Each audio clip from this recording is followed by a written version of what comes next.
Bluebells and Roses. Stepney the Bluebell engine had been helping out with odd jobs on the island of Sodor. His branch line, where he usually worked, hadn't been getting much work lately, so the Fat Controller had offered to have him do odd jobs around the rest of the railway. This included shunting trucks in the yard, shunting coaches for the big engines, being a banker when Edward wasn't available, and even helping engines out with their jobs. But what Stepney really wanted was to make some new friends along the way. One day, he was on his way to Great Waterton, which had recently been restored, but he didn't know the way because he'd never been there before, though he had heard of its recent restoration. I wonder what's the right way to go, he thought. I don't know, old boy, said his driver. That old town hasn't been open for years. Then Stepney heard a whistle in the distance, and up puffed a little pink tank engine. We of course know this to be Rosie, but Stepney hadn't met her properly yet. He decided to ask for some directions. "Excuse me, mate," he called. "Do you think you can tell me the way to Great Waterton?" "It's just over there," replied Rosie, motioning to the left-hand side of the junction. "Oh, great, thanks," replied Stepney. Then he realized something. "Wait a minute," he said. "You look oddly familiar." "I do?" asked Rosie. "Say, you're not that pink tank engine that was pulling the Funfair train the other day, are you?" asked Stepney. "Yes, I am," puffed Rosie. "Why?" "No trouble," replied Stepney. "It's just that one of your trucks got loose, and I got covered in pink sugar. Nothing to be concerned about, though." Then Rosie remembered. Then she blushed uncontrollably and hurried away as fast as her wheels would carry her. "Oi, wait a minute! I didn't catch your name!" called Stepney. But Rosie had already gone. Stepney was very confused. "That's strange. Not all engines are like that," he said, and he carried on to Great Waterton. Later that day, Stepney was in the transfer yards talking to his good friend Rusty the Diesel. He was talking to him about Rosie. "I don't know what's wrong with her," he said. "She just blushed uncontrollably and hurried away as fast as she could. I didn't even get to hear her name."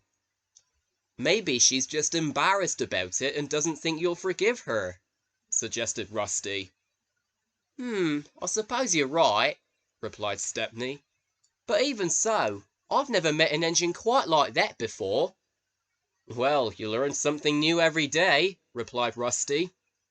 Stepney chuckled, but he still couldn't help but feel worried for Rosie. The next day, the Fat Controller asked Stepney to work in the shunting yard. When he arrived, there was no one about, just him and the trucks. Until he heard Rosie's whistle again. Rosie didn't know that Stepney was going to be helping her, so when she saw Stepney, she froze. "Oh no, it's him again," she said nervously. "Oh, hello there," replied Stepney. Is everything all right? It's just, you looked a bit shy yesterday." And Rosie told Stepney why she had run away.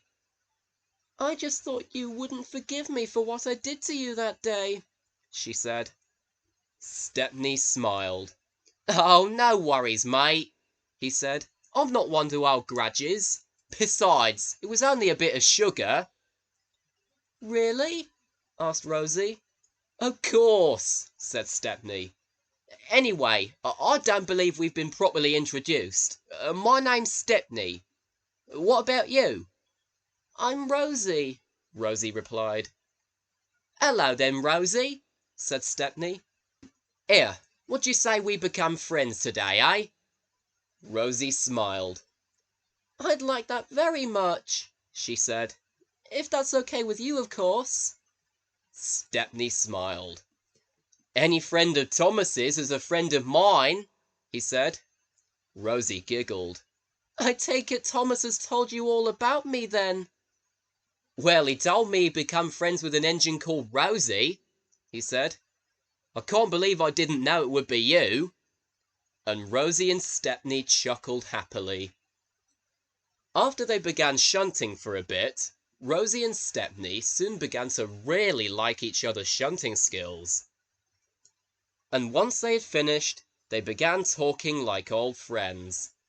Stepney told Rosie about how Rusty had rescued him from Scrap, and how he'd survived getting scrapped a second time as well after getting lost.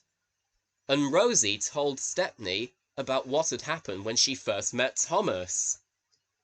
Stepney was very happy to have a new friend, but best of all, he was glad that he had another engine that had a similar name to a flower, just like Bluebells.